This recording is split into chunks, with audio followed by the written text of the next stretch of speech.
Good morning nga pala sa ating lahat, mga idol. Wala nga pala tayong pasok ngayon. Eh, buti at maaga na. Di maaga tayong papakain ngayon ng ating mga alaga. Samahan niyo ako. Ating umpisa ating araw ngayon. Buti maliwanag naman. Hindi mo kulimlim.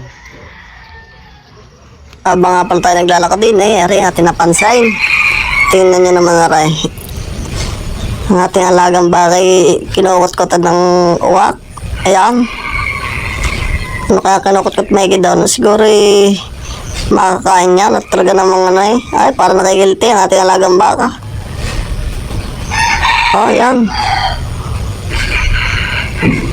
Siguro taga-alis ng parasite yan. Inaasa ng ating alagang baka. Oh, siya na mag-bisprint paalok-sulok-sulaan sa likod. At ari nga, kumunta tayo din sa ating mga alagang aray. At tayo mag-aalis ng stress. Kahit hindi. At stress na rin tayo sa pambili ng patukan niya. Ay ano gawin yung pinatutukasan yung mga alagang garnay. Pampabultaw. At pampaganda. Nga pala. Tanong lang naman. Hindi naman po masama siguro magtanaw kung ano yung pinatutuka. At nang ma-improve ko din aring aray. Kasi kailangan pa to ng improve. Bago pa lang tayo nagsisimula, ay di makikinig muna tayo sa mga matatandang nakakaalam at mga sanay sa garning larangan. Ay, siyempre nag-uumpisa pa lang tayo, ay di yan. Hands-on tayo nga lang pala nagpapatuka din, hanap ka nagpapainom. Medyo maaga nga pala tayo magpatuka kasi marami pa tayong gagawin. At talaga namang aabuti naman ng init, ay lalos namang kahirap. Ay sobra namang higpit ng init din ay. Uulan na kaunti, ay pag nakainit naman ay sobrang init. Ay di yan, kundi maaga-aga nga ating inaalaga ang maigi at na hindi naman kahiya-hiya sa mga nakakakita at mapapasabi ng mga quality.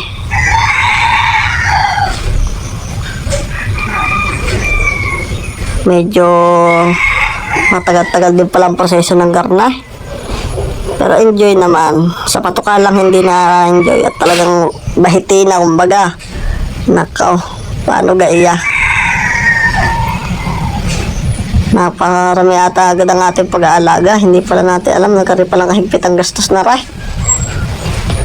Sa patuka na lang at vitamins. Nakaw. Tiliguan mo pa, pupurgahin. Tapos pagdating ng araw, babaratain. Nakaw. Ipaano naman yun. Ngayon ay medyo masama-sama pa nga ating facilities. Medyo mga kawayat pa yan. Pero pilitin natin improve yan. Medyo masama-sama pala ngayon at talaga tayo bahiti pa. Pero hindi man tayo natigil. Pipilitin natin may improve yan na may improve. Kasi sinimulan ko to. Di pagagandahin ko to. Pipilitin natin mapaganda ray hanggang masabi natin na napakaganda na. Hindi tayo titigil hanggat hindi natin papaganda aray at talaga namang nakakatuwad pagmasdan. Nakakaalis talaga ng stress kumbaga. Pero ayos pa din. Tuloy lang. Hindi naman tayo sumusuko pa Bata pa tayo kaya hindi lang. Kaysa naman sa pagmatanda na tayo saka natin sisimulan natin mga garnay.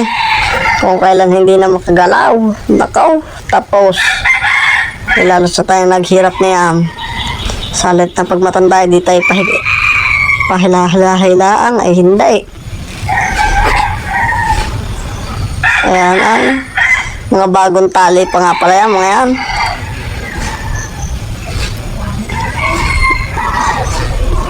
Kaya medyo mailap pa, pero ayos pa din. Ito sisilip ko nga pala sa inyo yan ay mga bagong tali pa nga pala. Pogi din eh, kahit pa paano.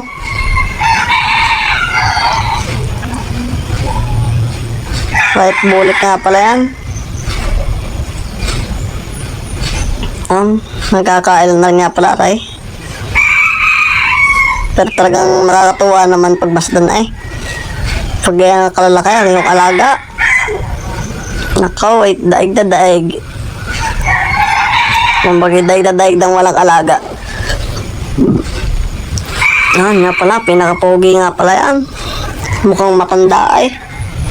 Mr. Suabe ay. Para senior citizen yan, mukha.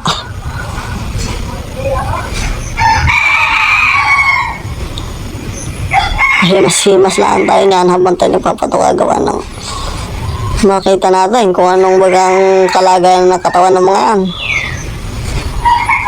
Ay, tulad ng asang arik pag sa ila pa.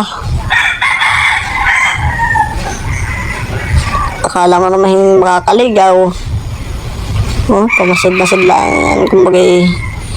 Kung may diferensya ang mukha, mata, pero wala naman. Pumpkin nga pala rin isang aray. Napalaban, ayan, medyo bangas-bangas nga pala yan. Nakaligaw ay. Papakita ko kayo ng wala iba kundi kapirasong